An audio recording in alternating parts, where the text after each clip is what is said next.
energy. Yeah, it was nice to see you. It's good to see you as well. So a lot has changed since this time last year, because you guys were just kind of starting. We were just getting it going. Yeah, we didn't know if we were going to have jobs the next day. Exactly. And here you are. Still, for a little bit, I think. How's it going? Kind of bring us up to speed on what's going on this season. You know, Damon's been forced to sort of feel and sort of understand what it's like in this sort of human form to actually feel and care about things, which is sort of throwing him. And Stefan and Elena, you know, I think Stefan and Damon have had this sort of bind together to protect what they love. I think at the end of the day, he loves his brother, but there's this very strange wrench in between them, which is these two women, Catherine and Elena, whom they both love, hands down. I mean, it's a very odd situation, and I think they're sort of forced to set their differences aside and figure out that they have to bind together to protect what they love, and that adds a very interesting dynamic. And I think that Damon is sort of going through the human emotion of feeling and what it's like to forge relationships and raise the stakes in your life and actually care about something, and it's throwing him, and it's pissing him off in many ways. I think your fans are happy. You guys, I mean, internationally, it's astounding. You know, it's really cool. It is. It's so cool. How is that for you? I mean, are you kind of like oblivious to it, and then you go someplace and they're like, what the heck? That's about the way it goes, which is great and so refreshing, because we live in Atlanta, Georgia, and we shoot there, and Atlanta is very good to us, and everyone, they're just very respectful and wonderful, and everywhere. But we live in a bubble, which is the Vampire Diaries. We just only work there, and then we travel outside of Atlanta, and it's this amazing, you know. It's so welcoming. I mean, our fans are so welcoming to us in whatever city or town or state that we're in, country, continent, planet. They're great. They're really great, and they're really warm and very inviting and enthusiastic. There's such a great enthusiasm, by virtue of the fact that a large portion of the demographic is very young, and they're exceptionally enthusiastic. So it's a blast, you know. It's a lot of fun.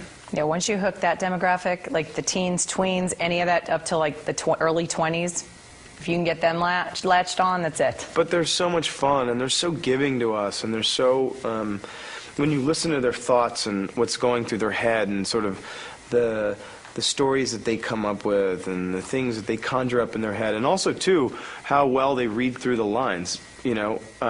I think that one of the biggest, most underestimated, underappreciated demographic in the world is our youth. What we don't understand is, or don't realize is that they are wildly compassionate, they're wildly observant, and they have these mini focus groups everywhere because they're in schools. So they're constantly talking to each other, and they're firing off ideas at each other. So they're very, very, very ingenuitive and very sort of caring in what they think about these storylines, and they become very invested in these characters and what their journeys are, what their plights are. And it's a lot of fun to be a part of that. It's a lot of fun to talk to a 13-year-old who just goes, and then Damon did this, and they just have all these things that are going on in their head, and you just think to yourself, whoa, man, you know more about the show than me. It's always great. It's awesome. Do you reach out to your fans' Twitter? I know Nina does a lot. She has like 4,000 Twitter, whatever you call it. No, I think she has 400,000. Oh, 400,000. 400,000.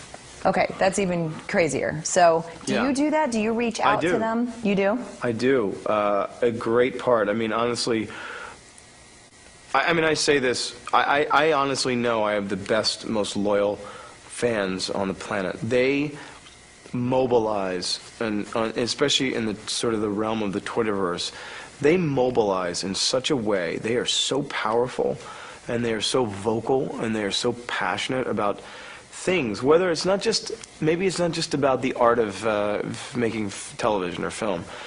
Environmental aspects, humanitarian aspects, animal rights aspects. I mean, they are so on it that it is phenomenal. It's humbling to me. It's humbling.